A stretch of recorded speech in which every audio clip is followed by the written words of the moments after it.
ओम नमस्ते। मैं स्वामी संदीप शास्त्री प्रस्तुत हूँ आप सबके सामने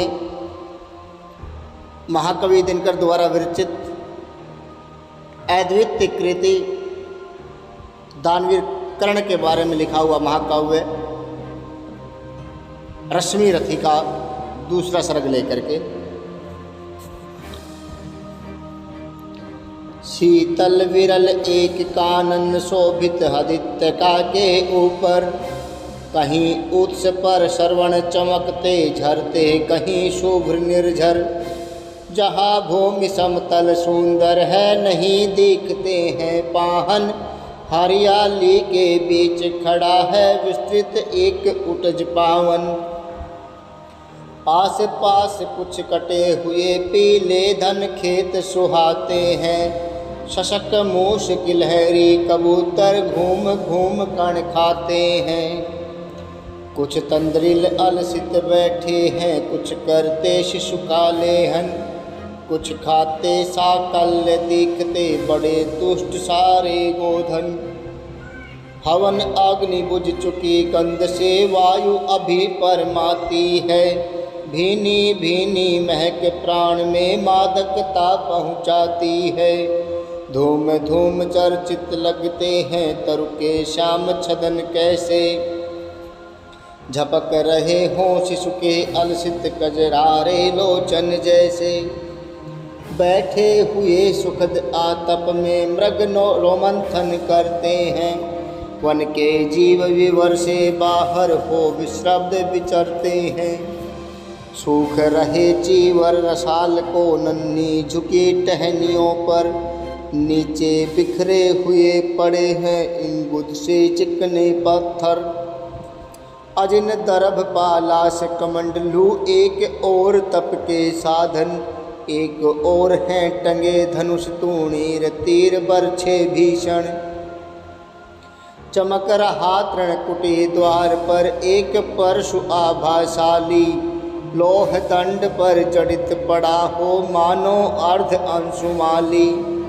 श्रद्धा बढ़ती अजिन दरभ पर परशु देख मन डरता है, युद्ध शिविर या तपोभूमि है समझ नहीं कुछ पड़ता है। हवन कुंड जिसका है उसके ही क्या है ये धनुष कुठार, जिस मुनि की है शुरुआत उसी की कैसे हो शक्ति तलवार। आई है वीरता तपोवन में क्या पुण्य कमाने को, या संन्यास साधना में है दैहिक शक्ति जगाने को। मन ने तन का सिद्ध यंत्र अथवा शस्त्रों में पाया है, या कि वीर कोई योगी से युक्ति सीखने आया है। परशु और तप ये दोनों वीरों के ही होते श्रृंगार, क्लीब न तो तप ही करता है न तो उठा सकता तलवार। तप से मनुज दिव्य बनता है, षड्विकार से लड़ता है, तन की समर भूमि में लेकिन काम खड्ग ही करता है। किंतु कौन नर तपोनिष्ठ है यहाँ धनुष धरने वाला, एक साथ यज अग्नि और अस की पूजा करने वाला।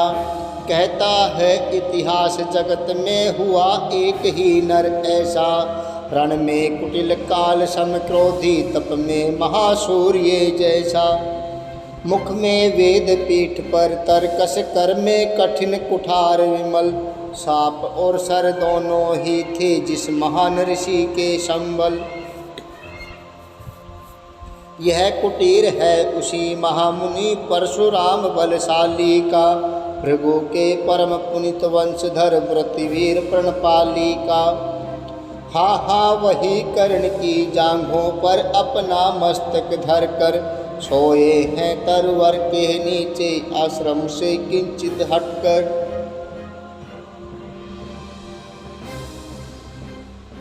पत्तों से छन छन कर मीठी धूप माघ की आती है, पड़ती मुनि की थकी देह पर और थकान मिटाती है। कर्ण मुग्ध हो भक्ति भाव में मग्न हुआ सा जाता है, कभी जटा पर हाथ फेरता पीठ कभी सहलाता है। चढ़े नहीं चींटियाँ बदन पर, पड़े नहीं तृणपात कहीं। कर्ण सजग है उचट जाए गुरुवर की, कच्चे नींद नहीं। वृद्ध देह तप से कृश काया, उस पर आयुध संचालन। हाय पड़ा श्रम भार देव पर, ऐसमय है मेरे कारण। किंतु वृद्ध होने पर भी अंगों में है क्षमता कितनी, और रात दिन मुझ पर दिखलाते रहते ममता कितनी। कहते हैं ओ वत्स पुष्टिकर, भोग न तू ये दिखाएगा, मेरे शिक्षण की कठोरता को कैसे सह पाएगा। अनुगामी यदि बना कहीं तू, खान पान में भी मेरा सूख जाएगा लहू बचेगा, हड्डी भर ढांचा तेरा। जरा सोच कितनी कठोरता से मैं तुझे चलाता हूँ, और नहीं तो एक पाव दिन भर में रक्त जलाता हूँ। इसकी पूर्ति कहाँ से होगी बना अगर तू सन्यासी, इस प्रकार तो चबा जाएगी तुझे भूख सत्यानाशी। पत्थर सी हो मांसपेशियाँ, लोहे से भुजदंड अभय, नस नस में हो लहर आग की, तभी जवानी पाती जय। विप्र हुआ तो क्या रखेगा रोग अभिषेक खाने पर, कर लेना घन घोर तपस्या वै चतुरथ के आने पर। ब्राह्मण का है धर्म त्याग पर, क्या बालक भी त्यागी हो। जन्म साथ शिलोच्छ वृत्ति के ही क्या वे अनुरागी हो। क्या विचित्र रचना समाज की, गिरा ज्ञान ब्राह्मण घर में। मोती बरसा वैसे वे सब में, पड़ा खड़ग क्षत्रिय कर में। खड़ग बड़ा उद्दत होता है, उद्दत होते हैं राजे, इसीलिए तो सदा बजाते रहते वे रण के बाजे। और करे ज्ञानी ब्राह्मण क्या, असी विहीन मन डरता है। राजा देता मान भूप का, वह भी आदर करता है। सुनता कौन यहाँ ब्राह्मण की, करते सब अपने मन की। डुबो रही सोनित में भूको भूपों की लिप्सारण की। ओरण भी किस लिए नहीं जग से दुख धन्य भगाने को, पर शोषक पथ भ्रांत मनुज को नहीं धर्म पर लाने को। रण केवल इसलिए कि राजे और सुखी हो मानी हो, और प्रजाएं मिले हुने वे और अधिक अभिमानी हों। रण केवल इसलिए कि वे कल्पित अभाव से छूट सके, बढ़े राज्य की सीमा जिससे अधिक जनों को लूट सके। रण केवल इसलिए कि सत्ता बढ़े नहीं पत्ता डोले, भूपों के विपरीत न कोई कहीं कभी कुछ भी बोले। जो जो मिलती विजय अहम नरपति का बढ़ता जाता है, और जोर से वह समाज के सिर पर चढ़ता जाता है। अब तो है यह दशा कि जो कुछ है वह राजा का बल है।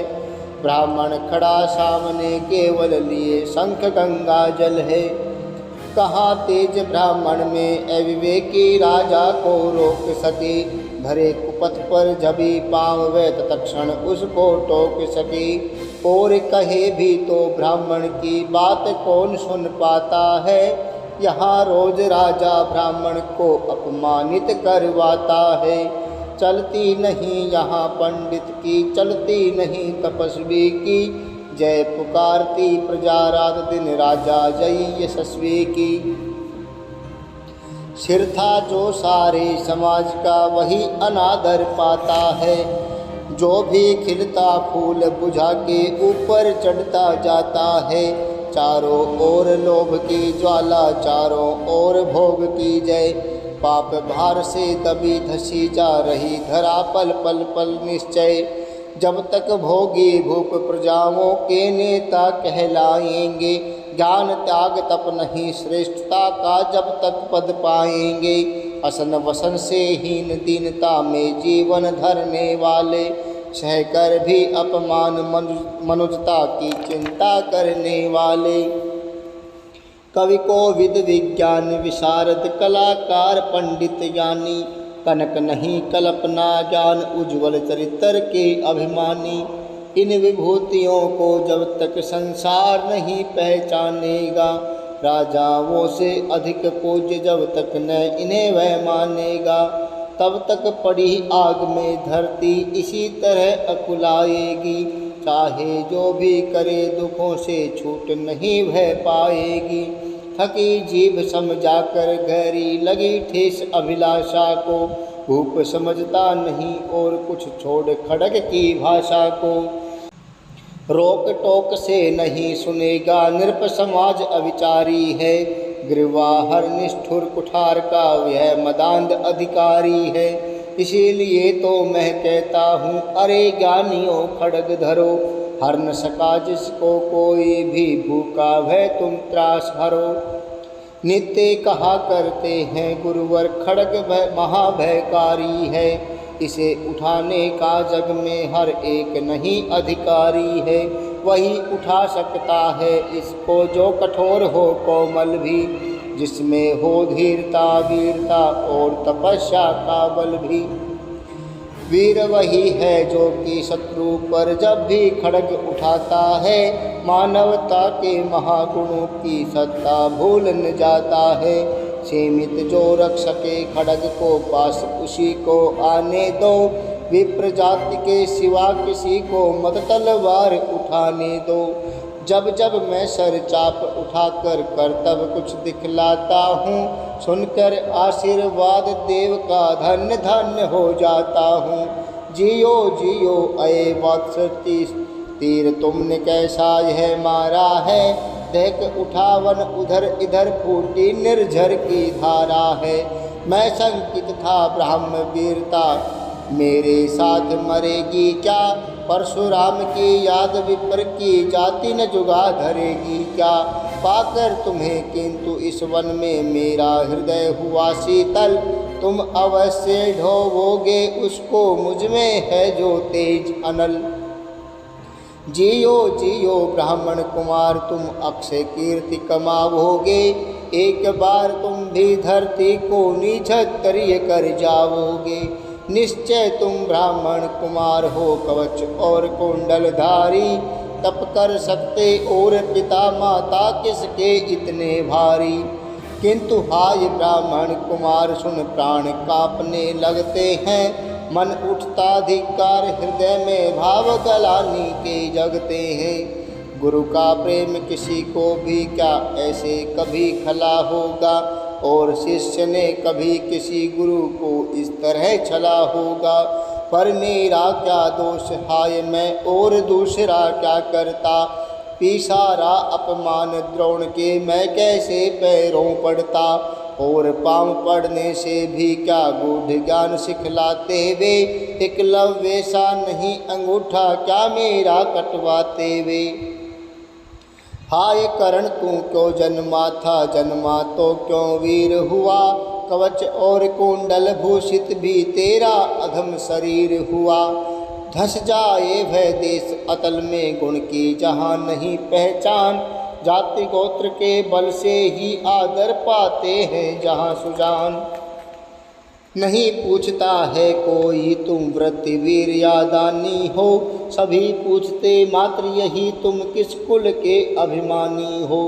मगर मनुज क्या करे जन्म लेना तो उसके हाथ नहीं, चुनना जाति और कुल अपने बस की तो है बात नहीं। मैं कहता हूँ अगर विधाता नर को मुट्ठी में भर कर कहीं छीट दे ब्रह्मलोक से ही नीचे भूमंडल पर, तो भी विविध जातियों में ही मनुष्य यहाँ आ सकता है। नीचे है क्यारियाँ बनी तो बीज कहाँ जा सकता है। कौन जन्म लेता किस कुल में आकस्मिक ही है यह बात, छोटे कुल पर किंतु यहाँ होते तब भी कितने आघात। हाय जाति छोटी है तो फिर सभी हमारे गुण छोटे, जाति बड़ी तो बड़े बने वे रहें लाख चाहे खोटे। गुरु को लिए करण चिंतन में था जब मगन अचल बैठा, तभी एक विष कीट कहीं से आसन के नीचे बैठा। वज्र दृष्ट वह लगा करण के उर को कुतर कुतर खाने, और बनाकर छिद्र मास में मंद मंद भीतर जाने। कर्ण विकल हो उठा दुष्ट भोरे पर हाथ धरे कैसे, बिना हिलाए अंग कीट को किसी तरह पकड़े कैसे। पर भीतर उस धसे कीट तक हाथ नहीं जा सकता था, बिना उठाए पांव शत्रु को कर्ण नहीं पा सकता था। किंतु पांव के हिलते ही गुरुवर की नींद उचट जाती, सहम गई है सोच कर्ण की भक्ति पूर्ण विह्वल छाती। सोचा उसने अतः कीटी है पिए रक्त पीने दूंगा, गुरु की कच्ची नींद तोड़ने का पर पाप नहीं लूँगा। बैठा रहा अचल आसन से कर्ण बहुत मन को मारे, आह निकाले बिना सिलासी सहनशीलता को धारे। किंतु लहू की गर्म धार जो सहसा आन लगी तन में, परशुराम जग पड़े रक्त को देख हुए विस्मित मन में। कर्ण झपट कर उठा इंगितों में गुरु से आज्ञा लेकर, बाहर किया कीट को उसने छत में से उंगली देकर। परशुराम बोले शिव शिव तूने यह की मूर्खता बड़ी, सहता रहा अचल जाने कब से ऐसी वेदना कड़ी। तनिक लजा कर कहा कर्ण ने नहीं अधिक पीड़ा मुझको, महाराज क्या कर सकता है यह छोटा कीड़ा मुझको। मैंने सोचा हिला डुला तो व्यर्थ आप जग जाएंगे, क्षण भर को विश्राम मिला जो नाहक उसे गवाएंगे। निश्चल बैठा रहा सोच यह कीट स्वयं उड़ जाएगा, छोटा सा यह जीव मुझे कितनी पीड़ा पहुँचाएगा। पर यह तो भीतर दस्ता ही गया मुझे हैरान किया, लज्जित हूँ इसीलिए कि सब कुछ स्वयं आपने देख लिया। परशुराम गंभीर हो गए सोच न जाने क्या मन में, फिर सहसा क्रोधाग्नि भयानक भभक उठी उसके तन में। दांत पीस आँखें तरेर कर बोले कौन छली है तू, ब्राह्मण है या और किसी अभिजन का पुत्र बलि है तू। सहनशीलता को अपना कर ब्राह्मण कभी न जीता है, किसी लक्ष्य के लिए नहीं अपमान हलाहल पीता है। सह सकता जो कठिन वेदना, पी सकता अपमान वही, बुद्धि चलाती जिसे तेज का कर सकता बलिदान वही। तेज पुंज ब्राह्मण तिल तिल कर जले नहीं है हो सकता, किसी दशा में भी स्वभाव अपना वह कैसे खो सकता। कसक भोगता हुआ विप्र निश्चल कैसे रह सकता है, इस प्रकार की चुभन वेदना क्षत्रिय ही सह सकता है। तू अवश्य क्षत्रिय है पापी बता न तो फल पाएगा, परशुराम के कठिन शाप से अभी भस्म हो जाएगा। क्षमा क्षमा हे देव दया में गिरा कर्ण गुरु के पद पर, मुख विवर्ण हो गया अंग कांपने लगे भय से थर थर। सूत पुत्र मैं शूद्र कर्ण हूँ, करुणा का अभिलाषी हूँ, जो भी हूँ पर देव आपका अनुचर अंतेवासी हूँ। छली नहीं मैं हाय किंतु छल का ही तो यह काम हुआ, आया था विद्या संचय को किंतु व्यर्थ बदनाम हुआ। बड़ा लोभ था बनूं शिष्य मैं कार्तवीर्य के जेता का, तपोदीप्त सूरमा विश्व के नूतन धर्म प्रणेता का। पर शंका थी मुझे सत्य का अगर पता पा जाएंगे, महाराज मुझ सूत पुत्र को कुछ भी नहीं सिखाएंगे। बता सका मैं नहीं इसी से प्रभो जाति अपनी छोटी, करें देव विश्वास भावना और न थी खोई खोटी। पर इतने से भी लज्जा में हाय गड़ासा जाता हूँ, मारे बिना हृदय में अपने आप मरासा जाता हूँ। छल से पाना मान जगत में किलविष है मल ही तो है, ऊंचा बना आपके आगे सचमुच है छल ही तो है। पाता था सम्मान, पाता था सम्मान आज तक दानी व्रत बलि होकर। अब जाऊंगा कहाँ स्वयं गुरु के सामने छली होकर। करे भस्म ही मुझे देव सम्मुख है मस्तक नत मेरा। एक कसक रह गई नहीं पूरा जीवन का व्रत मेरा। गुरु की कृपा शाप से जलकर अभी भस्म हो जाऊंगा। पर मदांध अर्जुन का मस्तक देव कहाँ मैं पाऊंगा। यह तृष्णा यह विजय कामना मुझे छोड़ क्या पाएगी। प्रभु अतृप्त वासना मरे पर भी मुझको भरमाएगी। दुर्योधन की हार देवता कैसे सहन करूँगा मैं। अभय देख अर्जुन को मर कर भी तो रोज मरूँगा मैं।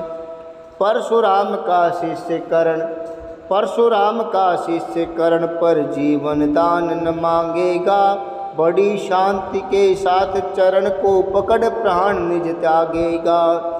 प्रस्तुत हूँ दे शाप किंतु अंतिम सुख तो यह पाने दें। इन्हीं पाद पद्मों के ऊपर मुझको प्राण गंवाने दें। लिपट गया गुरु के चरणों से विकल कर्ण इतना कहकर। दो कणिकाएं गिरी अश्रु की गुरु की आँखों से बहकर। बोले हाय कर्ण तू ही प्रतिभट अर्जुन का नामी है। निश्चल सखा धृतराष्ट्रों का विश्व विजय का कामी है। अब समझा किस लिए रात दिन तू वैसा श्रम करता था। मेरे शब्द शब्द को मन में क्यों सी पीसा धरता था। देखे अगणित शिष्य द्रोण को भी कर्तव्य कुछ सिखलाया। पर तुझ सा जिज्ञासु आज तक कभी नहीं मैंने पाया। तूने जीत लिया था मुझको निज पवित्रता के बल से। क्या था पता लूटने आया है कोई मुझको छल से। किसी और पर नहीं किया वैसा स्नेह मैं करता था। सोने पर भी धनुर्वेद का ज्ञान कान में भरता था। नहीं किया कार्पण्य दिया जो कुछ था मेरे पास रतन। तुझ में निज को सौंप शांत हो अभी अभी प्रमुदित था मन। पापी बोल अभी भी मुख से तूने सूत रथ चालक है। परशुराम का शिष्य विक्रमी विप्र वंश का बालक है। तू सूत वंश में मिला सूर्य सा कैसे तेज प्रबल तुझको। किसने लाकर दिए कहाँ से कवच और कुंडल तुझको। सुत सा रखा जिसे उसको कैसे कठोर हो मारूं मैं। जलते हुए क्रोध की ज्वाला लेकिन कहाँ उतारूं मैं। पद पर बोला कर्ण दिया था जिसको आँखों का पानी। करना होगा ग्रहण उसी को अनल आज है गुरु ज्ञानी। बरसाइए अनल आँखों से सिर पर उसे संभालूंगा। दंड भोग जल कर मुनि सतम छल का पाप छुड़ा लूँगा। परशुराम ने कहा कर्ण तू वेद नहीं मुझको ऐसे। तुझे पता क्या सता रहा है मुझको असमंजस कैसे। पर तूने छल किया दंड उसका अवश्य ही पाएगा। परशुराम का क्रोध भयानक निष्फल कभी न जाएगा। मान लिया था पुत्र इसी से प्राण दान तो देता हूँ। पर अपनी विद्या का अंतिम चरम तेज हर लेता हूँ। सिखलाया ब्रह्मास्त्र तुझे जो काम नहीं वह आएगा। है यह मेरा शाप समय पर उसे भूल तू जाएगा। कर्ण विकल हो खड़ा हुआ कहा हाय किया यह क्या गुरुवर। दिया शाप अत्यंत निदारुण लिया नहीं जीवन क्यों हर।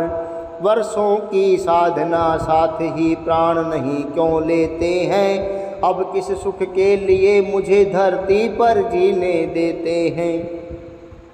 परशुराम ने कहा कर्ण यह शाप अटल है सहन करो। जो कुछ मैंने कहा उसे सिर पर ले सादर वहन करो। इस महेंद्र गिरी पर तुमने कुछ थोड़ा नहीं कमाया है। मेरा संचित निखिल ज्ञान तूने मुझसे ही पाया है।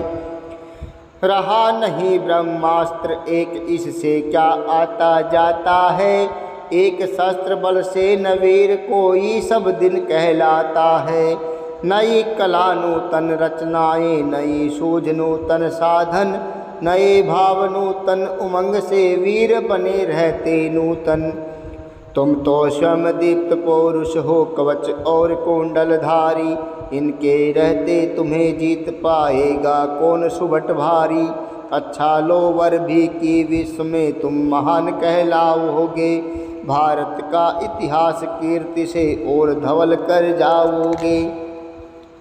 अब जाओ लो विदा वत्स, कुछ कड़ा करो अपने मन को, रहने देते नहीं यहाँ पर हम अभिषिप्त किसी जन को। हाय छीनना पड़ा मुझी को दिया हुआ अपना ही धन, सोच सोच यह बहुत विकल हो रहा नहीं जाने क्यों मन। व्रत का पर निर्वाह कभी ऐसे भी करना होता है, इस कर से जो दिया उसे उस कर से हरना होता है। अब जाओ तुम कर्ण कृपा करके मुझको निसंग करो, देखो मत यूं सजल दृष्टि से व्रत मेरा मत भंग करो। आह बुद्धि कहती कि ठीक था जो कुछ किया, परंतु हृदय मुझसे कर विद्रोह तुम्हारी मना रहा जाने क्यों जय। अनायास गुणशील तुम्हारे मन में उगते आते हैं, भीतर किसी अश्रु गंगा में मुझे बोर नहलाते हैं। जाओ जाओ कर्ण मुझे बिल्कुल असंग हो जाने दो, बैठ किसी एकांत कुंज में मन को स्वस्थ बनाने दो। भय है तुम्हें निराश देख कर छाती कहीं न फट जाए, फिरा न लूं अभिशाप पिघल कर वाणी नहीं उलट जाए। इस प्रकार कह परशुराम ने फिरा लिया आनन अपना, जहाँ मिला था वहीं कर्ण का बिखर गया प्यारा सपना। छूकर उनका चरण कर्ण ने अर्घ्य अश्रु का दान किया, और उन्हें जी भर निहार कर मंद मंद प्रस्थान किया। परशुधर के चरण की धूली लेकर उन्हें अपने हृदय की भक्ति देकर, निराशा से विकल टूटा हुआ सा, किसी गिरी श्रृंग से छूटा हुआ सा, चला खोया हुआ सा कर्ण मन में, कि जैसे चांद चलता हो गहन में। ओम नमस्ते। ये था महाकवि दिनकर जी द्वारा रचित दानवीर कर्ण के ऊपर महाकाव्य रश्मि रथी का दूसरा सर्ग।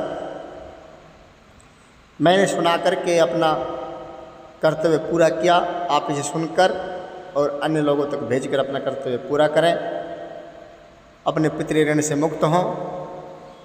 इसी के साथ जय हिंद, जय भारत, जय दानवीर कर्ण।